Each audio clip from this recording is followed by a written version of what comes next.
Pay attention to this footage. It shows what happened before Samantha Koenig was kidnapped. February 1st, 2012. 18-year-old Samantha Koenig is busy closing up the coffee stand where she works in Anchorage, Alaska. She constantly checks her phone, expecting a text message from her boyfriend. The temperature outside is well below zero, and no one has been seen in the area for a while. It's 8:15 p.m. On one of the security cameras, a dark figure emerges from across the parking lot, walking towards the drive-through window. Samantha is then seen talking to someone before she goes off to make a coffee. At first, everything seems normal. She engages with the man as she would any other customer, until Samantha takes a step back, holding both her hands up. She seems terrified, but watch closely. In the next few minutes, she's going to leave a clue behind that could ruin his plan. Following the man's orders, she turns off the lights in the front and in the back. It's hard to make out what's happening inside the coffee stand, but Samantha appears to remove money from the cash register before she crouches on the floor and puts her coat on. The man then asks her to turn around before he leans in through the drive-through window and binds her hands behind her back. He then jumps through the window and into the coffee stand. For the next several minutes, Samantha is trapped, not knowing what's going to happen to her. When they get up to leave, she has something stuffed in her mouth. At 8:25 p.m., Samantha walks out of the coffee stand with the man close at her side. They cross the parking lot and turn right on Fairbanks Street before disappearing out of the frame. 18-year-old Samantha Koenig has been kidnapped and no one knows she's been taken. But look closer. Inside the coffee stand, there's a light flashing. Samantha has left her phone behind, which will come as a shock to police because her boyfriend will get a text from her 3 hours after she disappears. The year is 2012. In the city of Anchorage, Alaska, 18-year-old Samantha Koenig is living a happy life with her father, James, who loves her more than anything in the world. James has had full custody of Samantha since she was 2 years old and does all he can to keep her safe. But she's now a high school senior and enjoys going out with friends. James has allowed her boyfriend, Dwayne, to come live with them at his house, knowing it would make her happy. Samantha and her dad were very close. He's a really sweet person, a biker-type fellow. Samantha was his only biological child. Samantha was his world. Samantha has dreams of becoming a veterinarian. Her dad has been helping her prepare, and she's been saving up money for the future. She just started work at a new place called the Common Grounds, and on February 1st, she's working the evening shift, alone. Her boyfriend, Dwayne, is supposed to pick her up after work. It's 8:30 p.m.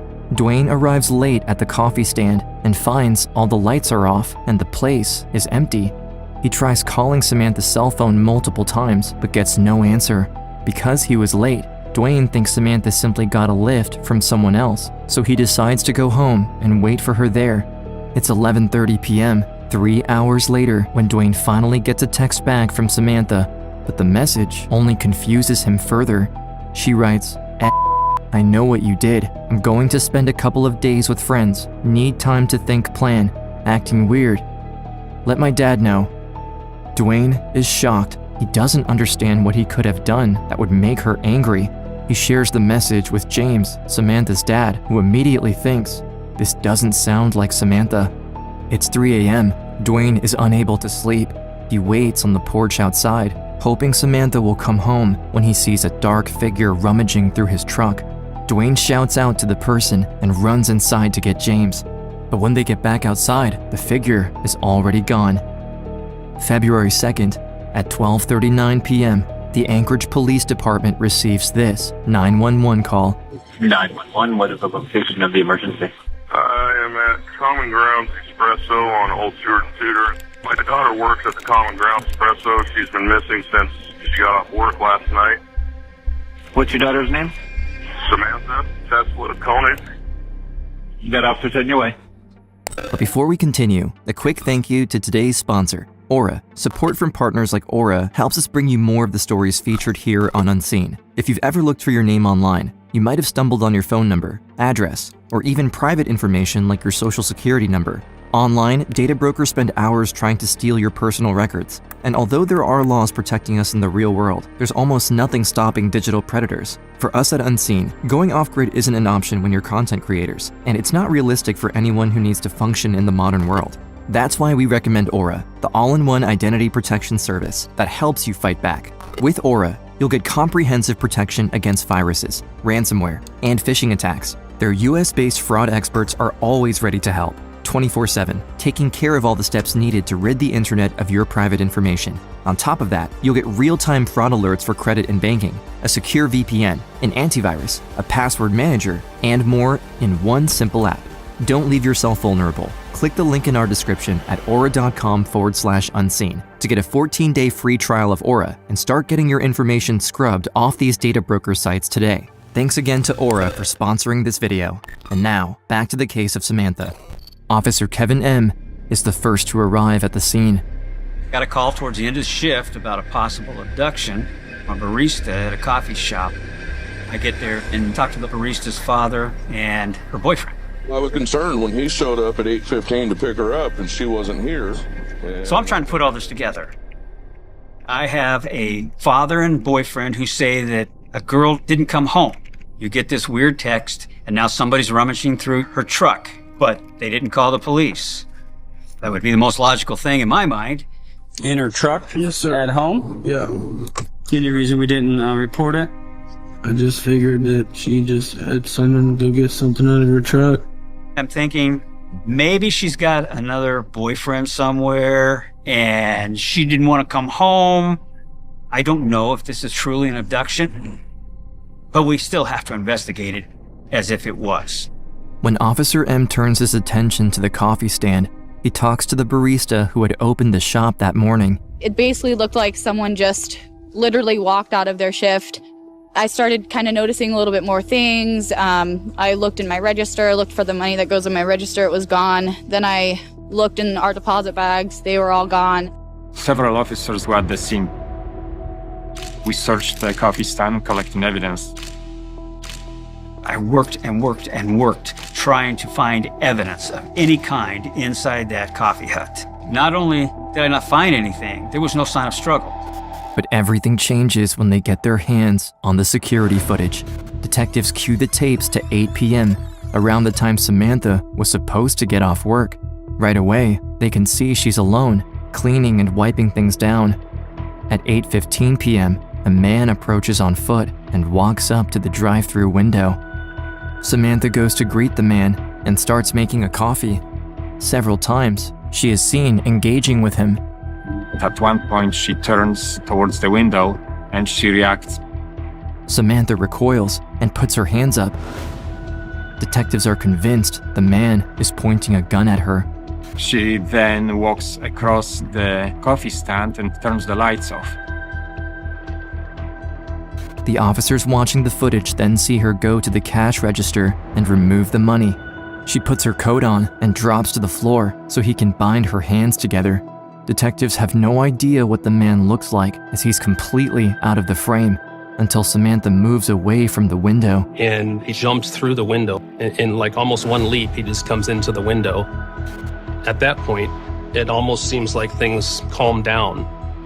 He's in there a long time before they leave. The man stuffs napkins in Samantha's mouth and leads her out of the coffee stand. Officers then see them both walking away in the parking lot. They then rewatch the footage over and over, and there's a few elements that raise red flags. Right next to the light switch, there's an alarm. If she was in danger, why didn't she hit the alarm? She had a perfect chance to press the alarm button, she didn't do that. When we looked at that video for a longer time, we noticed that there was like a light showing up on the counter. The light would come on and then it would disappear.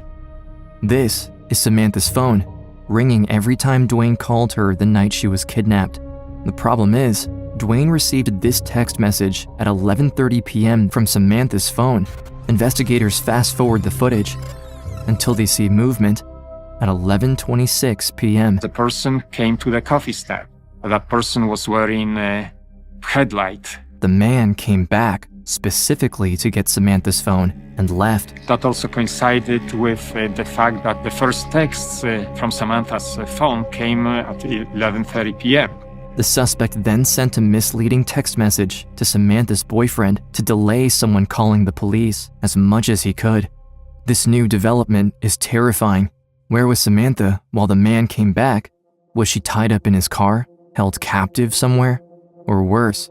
We told the media we have a video, and it's apparent from the video that it's kidnapping. Two of us left and one with us. While the police investigation shifts into high gear, Samantha's father, James, is leading efforts to find his daughter. Before you check out, head out. Samantha was last wearing a pair of furry black boots. It was just so obvious how much her father cared about Samantha and what a close relationship they had.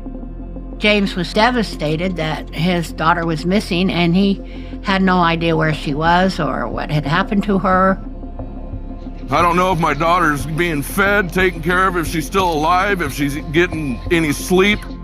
Please help find my daughter.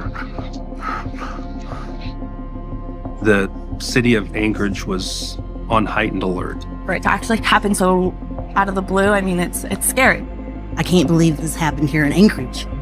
The Anchorage Police Department asks for help from the FBI, but they have very little to go on. First 48 hours or so in any case is important to try to develop as many leads as you can. February 4th, Samantha has been missing for 3 days. James Koenig has started collecting money for a reward fund, and donations are pouring in by the hundreds. There is a $41,000 reward for her safe return. The investigation expands, and the FBI retrieves surveillance footage from the Home Depot parking lot across the street from the coffee stand. You could see a couple walking through the parking lot near a busy restaurant and go into a vehicle. From there, they proceed to get surveillance tapes from nearby street cameras. While the quality of the footage is too grainy to see the license plate, they now have the suspect's vehicle. So we knew it was a white Chevy pickup truck that the suspect was using. The problem is, there's around 700 white Chevy pickup trucks identical to this one in the city of Anchorage alone.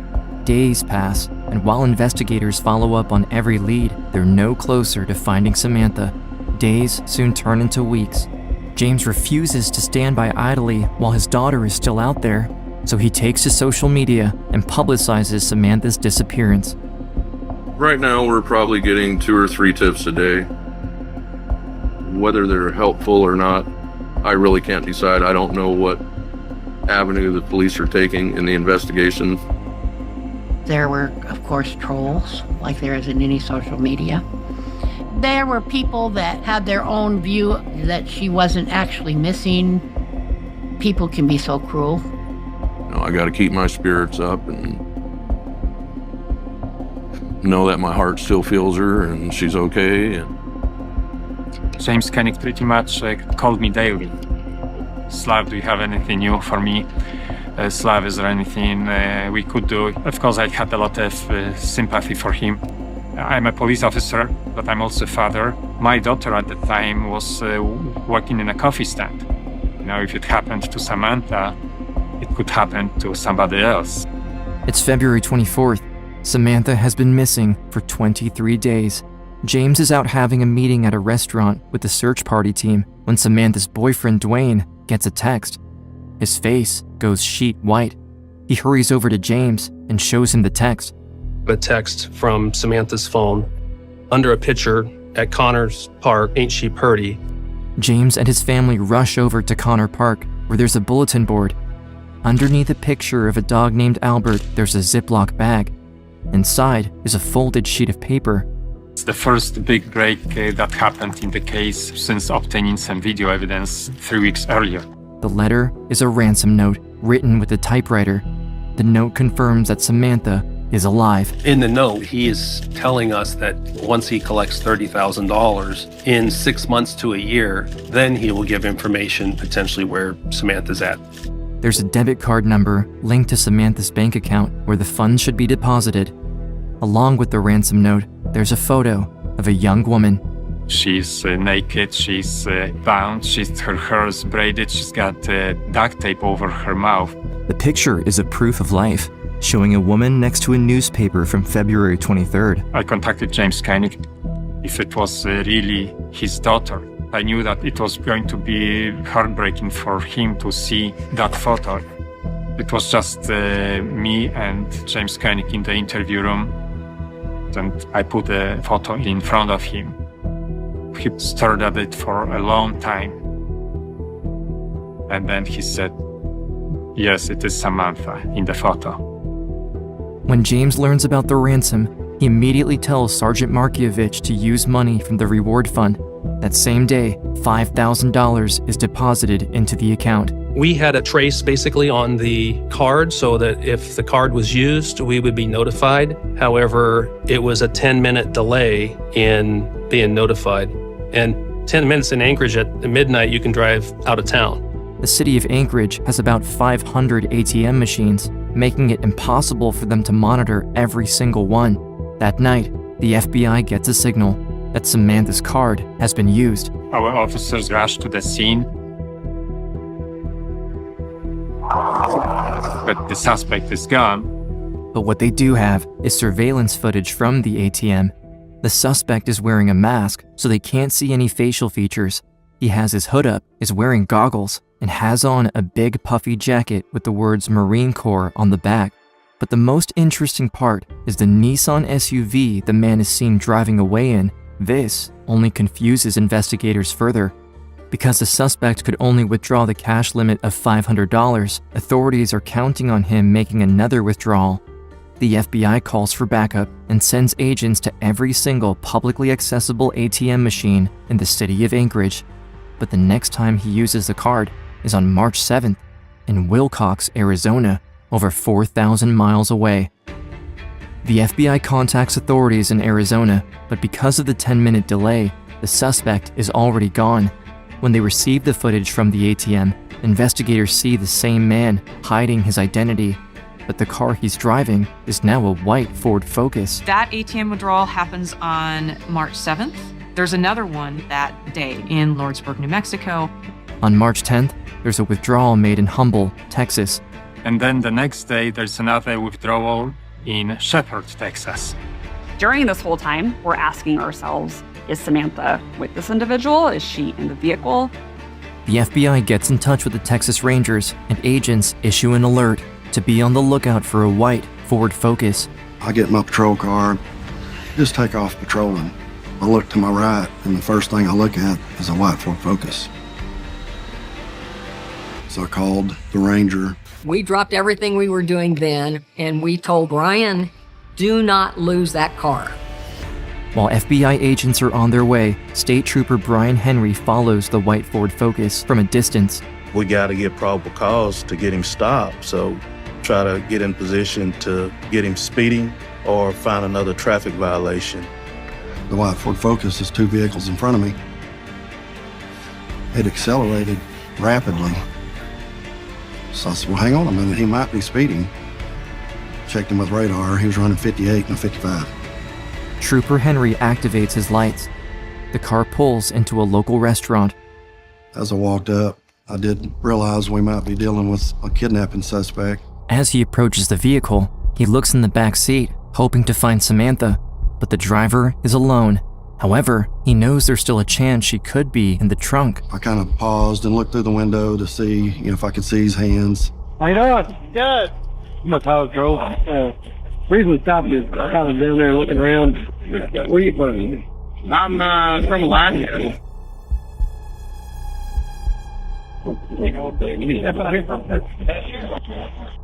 From the driver's license, he learns his name is Israel Keys. The Texas Rangers and FBI agents quickly arrive on the site and take control of the situation. Hi there. Steve Raven with the Texas Rangers. Okay. How are you? I'm good. We're with FBI. Hey. Can we visit with you for a few minutes? Hey, yeah. I mean, I don't know what's going on. They didn't even tell me why it was pulled over. Can I look at your wallet? I gave you my ID. You're not searching anything. Look, you have not given me any information. I've been very open with you. I've been telling you everything. You're not searching anything of mine until I know what's going on and why I'm still standing here. The agents are running out of options. If Samantha is in the trunk of the car, they need to get it open fast. I don't need a search warrant to search the vehicle under the vehicle exception rule in Texas state law. It's just kind of. How does that work if it's I'm not with Alaska? Listen, I'm not going to debate with you. Okay. Okay? I'm taking whatever action I need to take. When they open the trunk, Samantha Koenig is not there. But what they do find directly connects Israel Keys to her kidnapping. Here you go. Hey. A gray hoodie, a mask, gloves, and goggles, the same disguise that was seen in the ATM videos. Inside the pockets, they find Samantha's phone and debit card. We got her gun. Sir, you're under arrest. Investigators back in Alaska take the name Israel Keys and execute a search warrant on his house. I sent our officers to Keys' residence immediately to see if Samantha was being held inside the house or being held captive there. When they arrive at the house, the first thing they notice is a white Chevy pickup truck and a silver Nissan Xterra SUV. The special assignment unit officers made entry into the home. We then searched the house, but Samantha's not in the house. After searching every square inch of the property, they find no evidence Samantha was ever there. There was a shed separated from the house. The whole shed was put onto a flatbed and taken back to the FBI building here in Anchorage. When the FBI dig into Israel Keys' life, they learn he has a girlfriend and a 10-year-old daughter. He owns a construction company and has never had any run-ins with the law. On the outside, no one could tell he was capable of doing something like this. The U.S. Marshals notified the court today that Israel Keys is in custody in the District of Alaska. The FBI is hoping to get Israel Keys talking. Only he knows where Samantha is. But when he's extradited back to Alaska, Keys learns from his lawyer that the computers from his house were seized, so he makes the most unexpected move. It's 15:48 by my watch. It's March 30th. You understand your rights? Yes. Are you willing to waive those rights and talk to us? Yes. He figured that having his computer would be able to find big pieces of evidence. I think everybody really wants to know where Samantha is. Was that an okay place to start, or would you like to start elsewhere? Yeah, we can pull up a map there of Palmer area. Okay. Keys directs them to an area north of Anchorage, towards Matanuska Valley. In that, like, how many yards off the shoreline or feet off the shore? Right there. And points to a spot on the lake. And what should they look for specifically? Ice fishing spot. Was it a hole that you cut, or was the hole there? No, it was a hole I cut. You'll see it. You'll see where the hole was, probably. And Israel Keys said that is where we would find Samantha Koenig. So you killed her? Yes. We knew that Samantha Koenig is dead. We knew that there's no more hope. Earlier today, a forensic dive team discovered in Matanuska Lake what investigators believed to be the body of Samantha Koenig. A lot of people right now I know are just heartbroken. Everyone was rooting for her until the very end. We couldn't believe it. We feel for the family. It's absolutely devastating. Samantha's father, James, is at home, surrounded by family and friends when he learns the news. The room falls silent. James' worst fear has come true. I'd like to welcome you today to Samantha Koenig's celebration of life. James was devastated knowing that she wasn't going to be back. James will not have any grandchildren. James will not be able to give his daughter a hug ever again because of this creep. When did you first meet Samantha Koenig? Never met her. Never even seen her before. So why did you go to the Common Grounds coffee shop on that night at that time? Because they were open late. In his interrogation, Keys gives the details of what happened to Samantha. I had my police scanner on, and I had it in my ear. He tells her not to trigger the alarm because he will know if the police are notified and he will kill her. told her we were going for a little walk.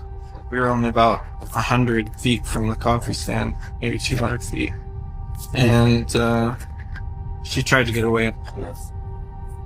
I tackled her. After that, she knew I was serious. After that, she didn't give me problems. She kept trying to talk to me, and I had to tell her to shut up a few times. Because she was, trying to make friends and stuff. And She's doing what she should be doing. She's really trying to personalize herself to him, and she's trying to do what she needs to do to get out of that situation. While he's driving around Anchorage, Keyes asks Samantha for her phone. When she tells him it's at the coffee hut, he turns around and heads back. She tries to convince him there's an alarm on the door, but he doesn't believe her. He needed the phone in order to send the text to Samantha's boyfriend, which would ultimately buy him some time before police are notified that she's missing. Then, Keyes drives her to his house and leads her inside the shed. At the time, his girlfriend was in the home, was still awake. His daughter was also at home, asleep. Keyes doesn't think twice about keeping Samantha captive just a few feet away from where his 10-year-old daughter sleeps. After tying her to the wall and turning on some loud music, he asks Samantha for her ATM card. That's when he learns she left it in her boyfriend's truck. And that is when he leaves Samantha and goes back to Samantha's residence and goes into Dwayne's truck and ultimately finds the debit card. It's now at least 3:30 in the morning. Israel gets back to the house, and he's now going to fulfill his plan. That same night, Israel Keyes rapes Samantha and kills her. The next morning, Israel returns to his life as usual. He wakes up his daughter and packs her bags. They're going on a family trip to New Orleans, where they will stay for the next few weeks. All the while, Samantha's body is still in the shed. But the most disturbing thing is what he does when he comes back from his trip. He puts into action the next part of his plan: get ransom money by pretending Samantha is still alive. So he bought an old Polaroid camera in a thrift store. He puts some makeup on her body. And he took a Polaroid of her, and he had a recent newspaper next to her. Like I say, you got your monster. In reality, Samantha was dead before police were even notified that she was missing. The details of what happened to his daughter are not shared with James Koenig, yet he is convinced she was not Keyes' first victim. He creates a Facebook page to piece together a timeline of Keyes' whereabouts from 2004 to 2012. He calls the page, "Have you ever met Israel Keyes, possible serial killer?" All James wants is to get closure for other families who might have lost someone. But when tips start coming in, the FBI is flooded by reports from multiple missing person cases across the country and decide to ask Israel Keyes point blank, Are there any other people that you're responsible for the death of? I have lots more stories to tell if you're interested. Keyes says he's willing to talk, but he wants it done on his own terms. He knows he has the upper hand. There's certain aspects of the things that I've done that I would prefer never became public. The reason Israel Keyes doesn't want this to get out is because he doesn't want his daughter to find out. That doesn't stop him from enjoying the attention. I think that he likes to just sit there in a way and perhaps get some sense of delight by telling these horrific stories in such a casual way, knowing that he's likely shocking the investigators. As it turns out, James Koenig was right. Israel Keyes is a serial killer, and he has been doing this for many years. He explains how he planned each of his murders and how he avoided detection. He would bury these kill kits in areas and then travel back to those locations to commit the next crime. He'd have rope, he'd have gloves, he'd have tape, he'd have zip ties. Some of them he would have a gun in there.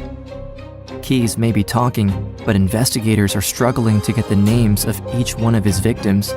They spend days talking to him, hours on end, bowing to each of his demands, until one day, a TV news channel makes this announcement. A Channel 3 News investigation over the last several months has led us to the identity of the man accused of killing the couriers. He finds out his name has been made public and stops talking. I have no reason to tell you more information. May 23rd, 2012. Israel Keys is scheduled to appear in court for a hearing. There's reporters from every news channel, but no video cameras are allowed inside the courtroom.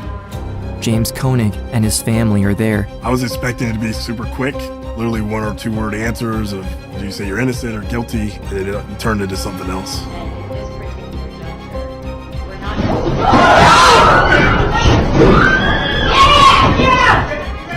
Keys jumps out of his seat over the guardrails that separates him from the rest of the gallery. One marshal grabs him at the last minute and throws him to the ground, while another shoots him with a taser gun.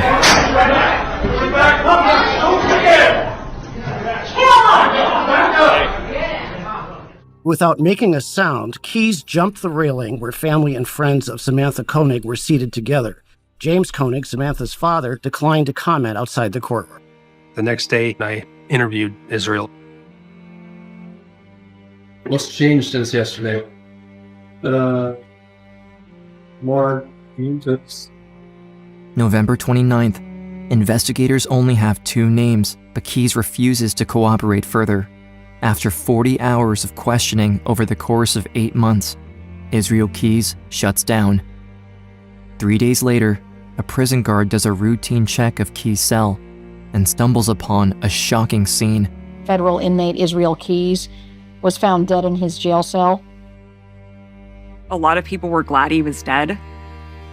They think that's what he deserved, but there's a lot of information he took with him. Investigators are certain Keys had killed 11 people, but for now, they only have 3 names: Bill Currier, Lorraine Currier, and Samantha Koenig.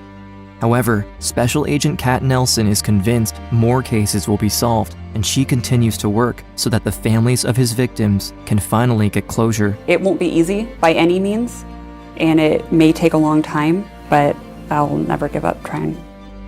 As for James Koenig, Samantha's father, it's because of his relentless efforts that a serial killer was caught, finally putting an end to his reign of terror. Since his daughter's death in 2012, he's created an organization that helps others find missing family members. It works to help conduct searches, offering support and advice. The program is called Seeking Alaska's Missing, or SAM for short. Family and friends are also working to pass a bill that aims to improve workplace safety across Alaska so that what happened to Samantha never happens again, naming it the Samantha Koenig Safety Act. As of today, they are still working to pass this bill and are asking for support from the public. While James has lost his only daughter, she will always be in his heart, and through his work, he's making sure Samantha's memory lives on.